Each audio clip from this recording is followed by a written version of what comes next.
E aí, pessoal, estamos aqui dia 10 de julho, estamos em Nuuk, capital da Groenlândia. Olha só que legal.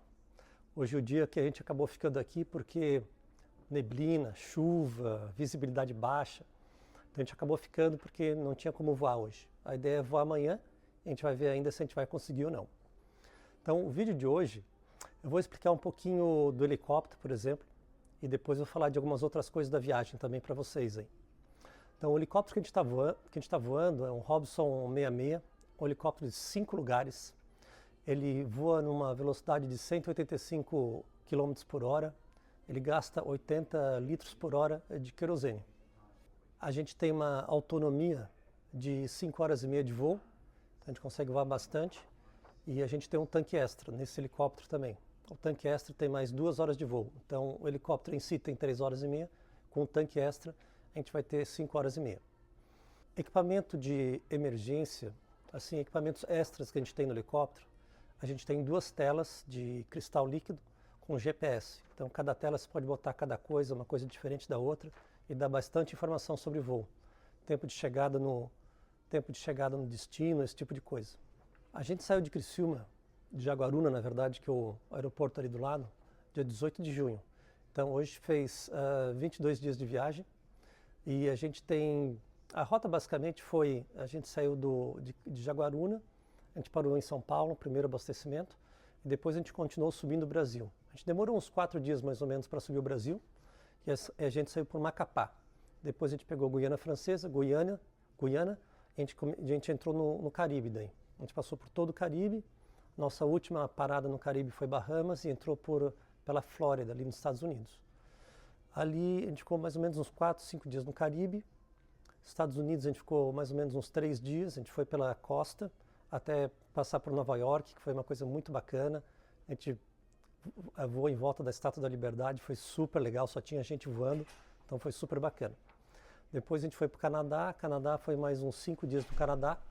E depois a gente atravessou aqui para a Groenlândia. A gente atravessou direto para Ilulissat. E depois de Ilulissat, a gente fez a primeira pernada aqui para baixo, para Nuuk. Então, a próximos 2 dias a gente deve chegar em Kulusuk, que a gente vai atravessar para a Islândia. Bem interessante, para Reykjavik.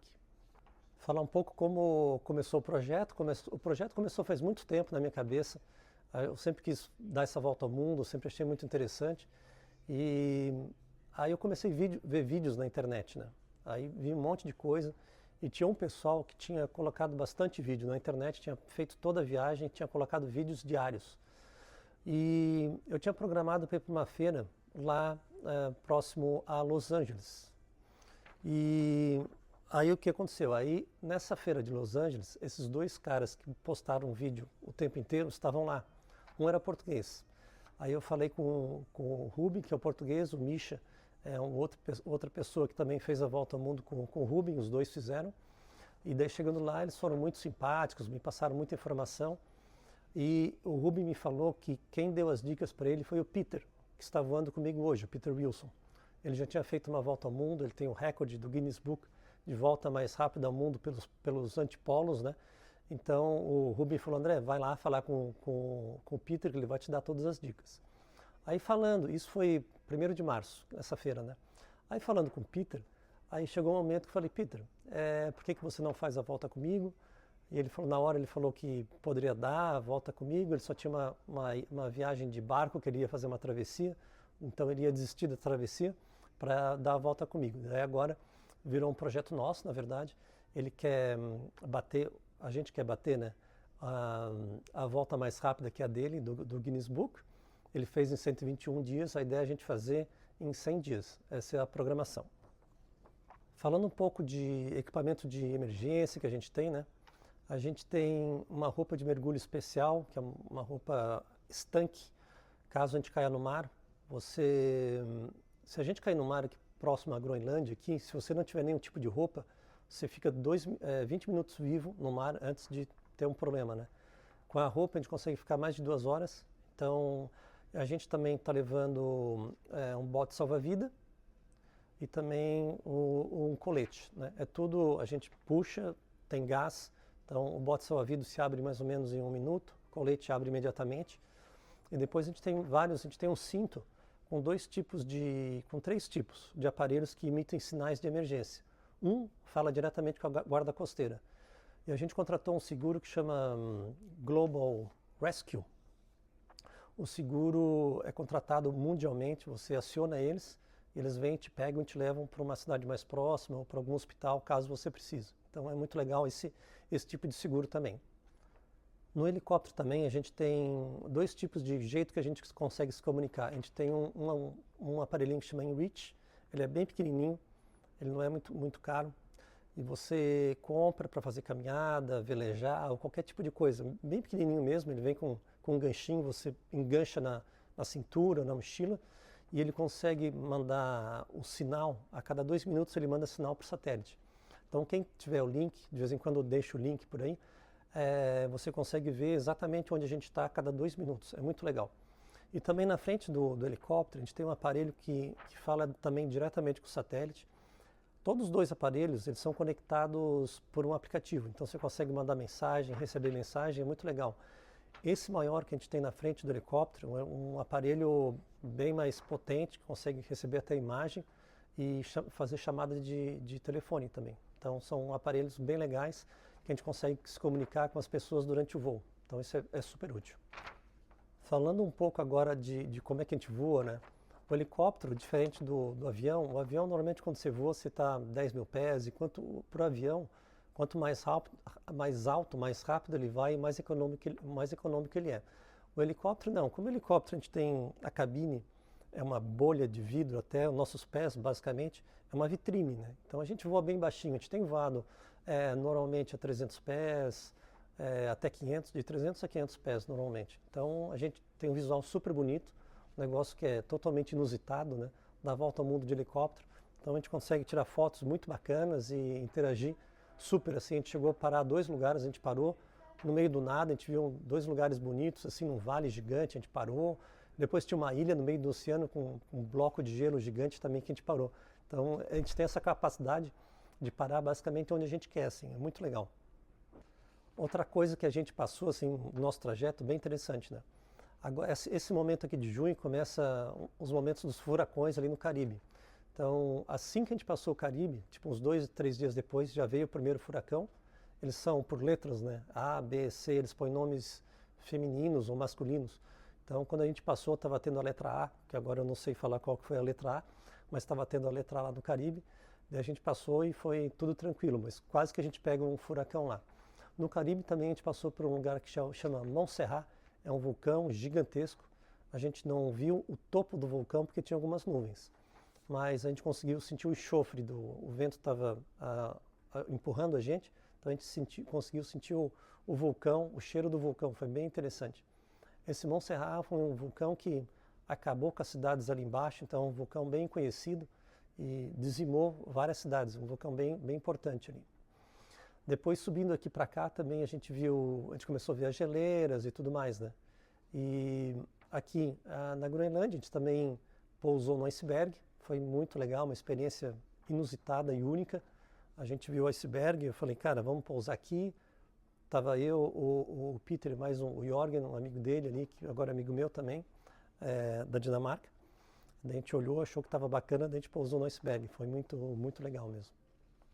Também falando sobre a rota, a gente mais ou menos demorou tipo uns 3 dias para cruzar o Brasil, 4 dias mais ou menos para cruzar o Caribe, 4 dias para os Estados Unidos, 4 dias para o Canadá. Agora a Groenlândia, eu acho que a gente vai demorar uns 6 dias, porque a gente teve que parar por causa do mau tempo, né? Então aqui é o único lugar mesmo que a gente ficou parado por causa do mau tempo. O resto tudo, para ir para a Estátua da Liberdade, por exemplo, o presidente estava na região, eles fecharam os espaços aéreos. Então a gente não conseguiu ir para lá por causa do presidente. Mas foi questão de um dia só que a gente ficou parado por isso. Então foi bem tranquilo, a gente tem voado em dias muito bons, de verdade. Também andaram me perguntando como é que a gente faz imigração e alfândega. Tem países que você precisa de um pessoal que chama FBO, né? São empresas que fazem toda a questão de handling. Handling é a parte quando você chega, abastece, eles fazem imigração, eles fazem alfândega, eles vêm hotel para você, eles ajeitam tudo, como se fosse É uma empresa que faz tudo para você quando você pousa no aeroporto. E esse tipo de empresa, para alguns países, a gente precisa ter esse tipo de empresa, tipo, é obrigatório ter. E tem alguns países que a gente pode chegar e fazer tudo por conta própria. Demora mais, mas é bem mais barato também. Então, a maioria do tempo, quando a gente consegue fazer, a gente faz por conta própria.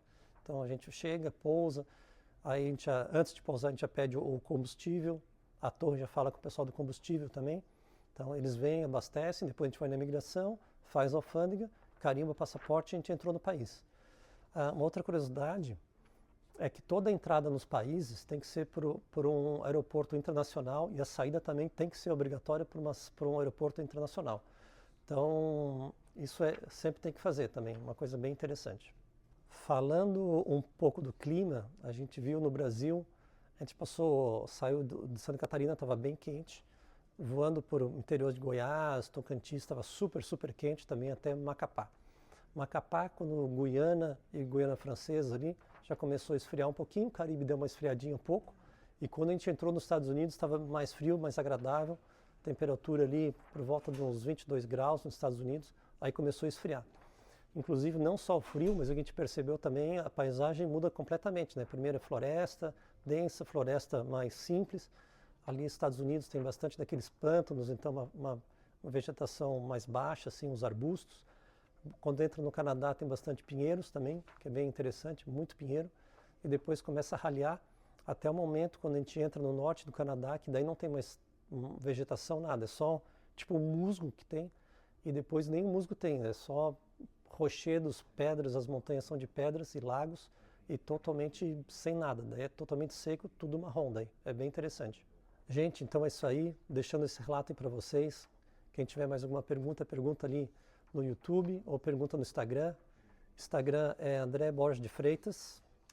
YouTube é de Helicóptero pelo Mundo.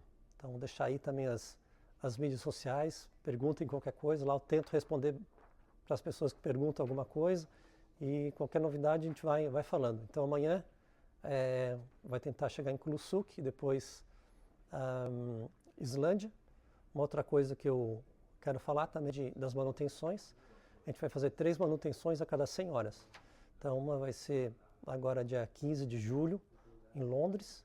A segunda vai ser em Magadã, na Rússia.